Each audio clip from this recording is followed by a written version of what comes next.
சம்பவத்தில் பாதிக்கப்பட்டவர்களுக்கு அனைத்து உதவிகளையும் இந்த அரசு செய்யும். அதன் அடிப்படையில் இந்த சம்பவத்தில் பாதிக்கப்பட்ட குழந்தைகளுக்கு மறுவாழ்வு அளிக்கவும் அவர்களின் எதிர்கால நலனை கருத்திலே கொண்டு ஏற்கனவே அறிவிக்கப்பட்ட 10 லட்சம் ரூபாய் நிவாரண நிதியோடு பின்வரும் நிவாரணங்கள் கூடுதலாக வழங்கப்படும். பெற்றோர் இருவரையோ அல்லது ஒருவரையோ இழந்து வாடும் குழந்தைகளின் பட்டப்படிப்பு வரையிலான கல்வி கட்டணம் மற்றும் விடுதி கட்டணம் உள்ளிட்ட அனைத்து செலவினங்களையும் தமிழ்நாடு அரசு ஏற்றுக்கொள்ளும்.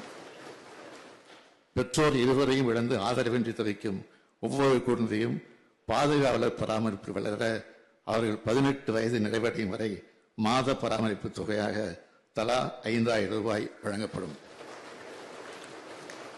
பெற்றோர் இருவரையும் இழந்த குழந்தைகளுக்கு உடனடி நிவாரண தொகையாக அவர்களின் பெயரில் தலா 5 லட்சம் ரூபாய் முதலமைச்சரின் பொது நிவாரணத்திலிருந்து நிலையான வைப்பு தொகையில் வைக்கப்படும். அவர்கள் 18 வயது பூர்த்தி அடைந்தவுடன் அந்த தொகை வட்டியோடு அவர்களுக்கு வழங்கப்படும். பெற்றோர் இருவரில் ஒருவரை இழந்து வாடும் குழந்தைகளுக்கு தலா 3 லட்சம் ரூபாய் முதலமைச்சரின் பொது நிவாரணத்திலிருந்து வழங்கப்படும். பெற்றோர் இருவரையோ அல்லது ஒருவரையோ இழந்து வாடும் குழந்தைகளுக்கு அரசின் அனைத்து நலத்திட்ட உதவிகளையும் முன்னுரிமை வழங்கப்படும். பெற்றோரை இழந்த குழந்தைகள் அவர்கள் விருப்பத்தின் பேரில் அரசு மற்றும் அரசு நிதியுதவி பெறும் இல்லங்கள் மற்றும் விடுதிகளில் சேர்க்கப்படுவார்.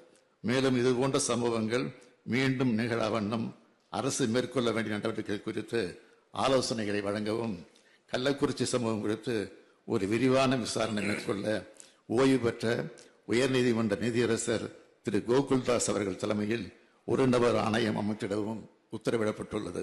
இந்த ஆணையம் இது குறித்து முழுமையாக விசாரித்து தனது பரிந்துரைகளை 3 மாதங்களுக்குள் வழங்கும். அதன் அடிப்படையில் இந்த அரசு உரிய நடவடிக்கைகள் மேற்கொள்ளும் என்று தெரிவித்துக் கொள்கிறேன்.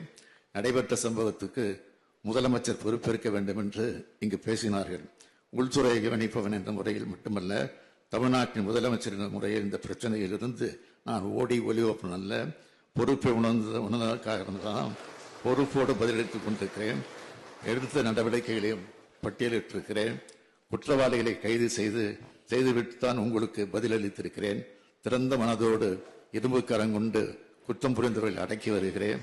எதிர்க்கட்சி ஆட்சியில் இருந்த காலத்தில் போதைப் பொருள் விவகாரத்தில் அமைச்சர்கள், உயர் காவல்துறை அதிகாரிகள் ஈடுபட்டு விசாரிக்கப்பட்டு அந்த வழக்கு நீதிமன்றத்திலும் இருக்கிறது என்பதை நாட்டு மக்கள் மறந்துவிடவில்லை. அதிமுக ஆட்சி காலத்தில் ஏற்பட்ட கள்ளச்சாராய மரணங்கள் பற்றிய பட்டியல் என் கையில் இருக்கிறது.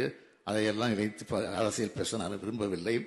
துயரம் மிகுந்த இந்த சம்பவத்தை அரசியல் ஆதாயம் தேட வேண்டாம் என்று கேட்டுக்கொள்கிறேன்.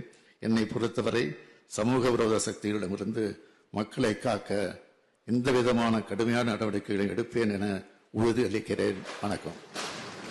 உடனுக்குடன் செய்திகளை தெரிந்து கொள்ள சன் நியூஸ் பெல் ஐகானை கிளிக் பண்ணுங்க.